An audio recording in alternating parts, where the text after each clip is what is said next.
What is up, my beautiful people? My name is G-Vans and welcome back to my channel. And today we're going to be talking about the new album by The Weeknd entitled After Hours.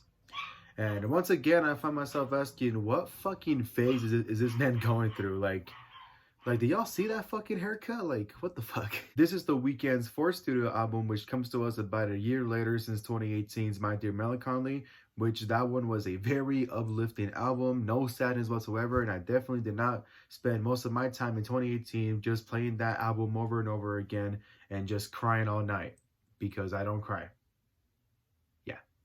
It's no doubt that The Weeknd blew up really quick after 2011's House of Balloons. You know, that one was a really mysterious album, and he definitely gained a lot of attention and continued to gain a lot of attention, you know, ever since that album dropped. I was a sophomore in high school when Beauty Behind the Madness came out back in 2015, and I'm not even lying to y'all, I think every girl in my fucking grade had their panties dripping over this fucking dude. Like me, I was 15 at the time, and I could not figure out why everybody was going crazy and why everyone was so obsessed with this fucking dude. Like I just like didn't know what all the fucking hype was. But now when I think about it, The Weeknd definitely does deserve all the attention and just the popularity that he has, because, you know, honestly, I don't think there's a single artist in the world that can make Feeling Bad sound as good as The Weeknd does, because this man makes the most darkest fucking shit ever, and like, you know, his music can be really sad sometimes, but, you know, for the most part, like, you don't really feel sad. Even though My Dear Melancholy was a really sad fucking album, for the most part, you don't really feel like sad or bad when you listen to a Weeknd album. You just feel like super fucking good in general. Now, for those of you that grew up with The Weeknd's old shit, like I'm talking about his first 3 mixtapes, then you're gonna really love this album, because The Weeknd is back to his old ways, as he says many times in this album. I'm not even kidding. Every track he literally says, I'm back to my old ways. Probably not every track, but there are like maybe 5 tracks where he says I'm back to my old ways. I'm just here like, okay, I fucking get it, Abel. Get on with it. I'll be honest, I did not think I was gonna like this album at first, because the first 2 tracks, Alone Again and Too Late, I didn't really like.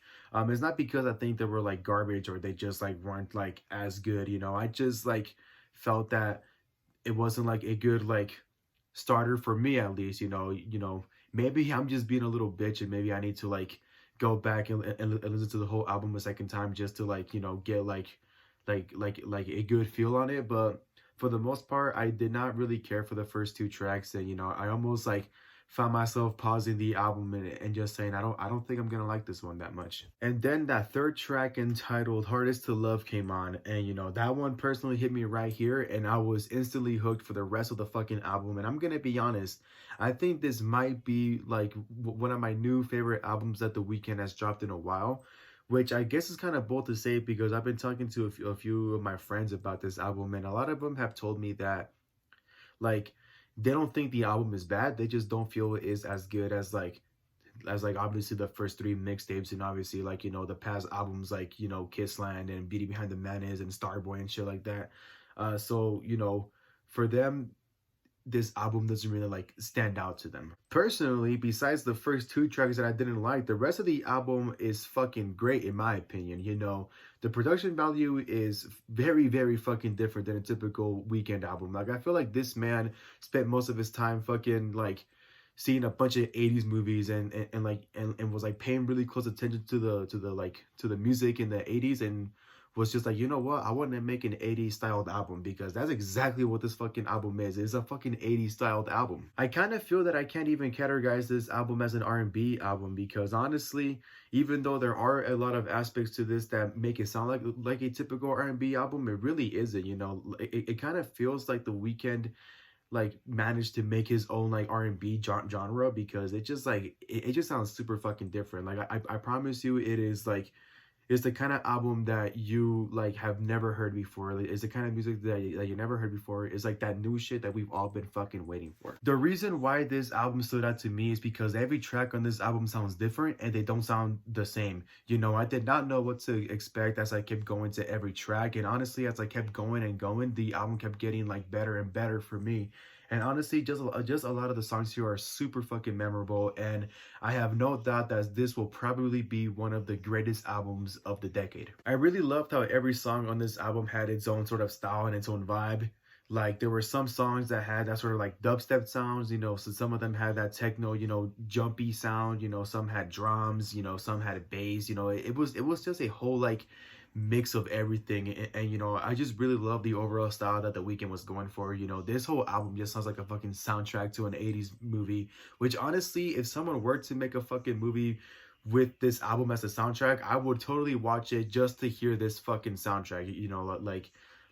I think even if you're not like a fan of The Weeknd, I feel like this album is something that you will really, really fucking enjoy. Another big highlight for me is definitely The Weeknd himself, because first of all, there are no features on this album, which is like really, really rare to find, The Weeknd shining on his own. And second of all, let's be honest, The Weeknd has a fucking voice of an angel. His vocals are just as good as they ever were before on this album. And honestly, I just really loved how he like changes his tone, depending on the song. There are some songs where he's chill about it. There are some songs where he's like hype and uplifting about it.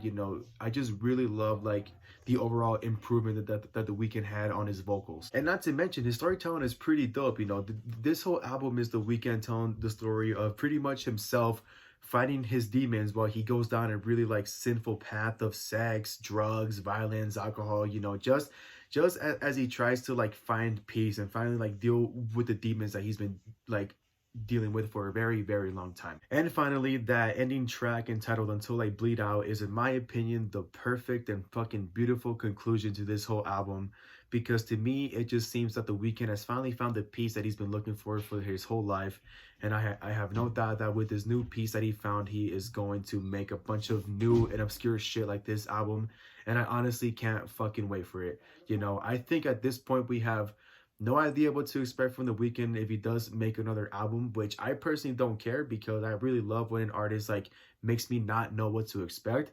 But all I can say is I am definitely excited to see what's next after this. Thank you guys so much for watching. Hope you guys enjoyed my review. Don't forget to like, subscribe, click that bell down below, all that good stuff so you don't miss a single one of my uploads whatsoever. And don't forget to stay happy. But I've been the hardest to love. You're trying to let me